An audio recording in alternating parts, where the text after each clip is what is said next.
Těším se nejvíc na golf. Tak asi na golf a příjemné posezení s lidma.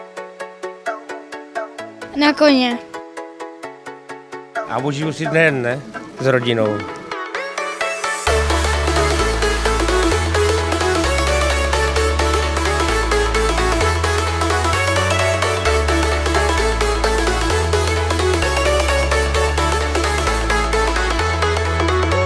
Myslím si, že to je fajn potkat se s lidmi z práce i mimo práci.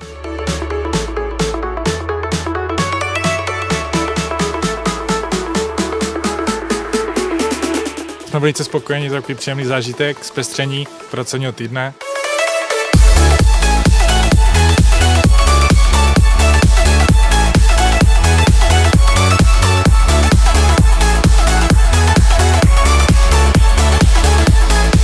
No hodně se mi to líbilo.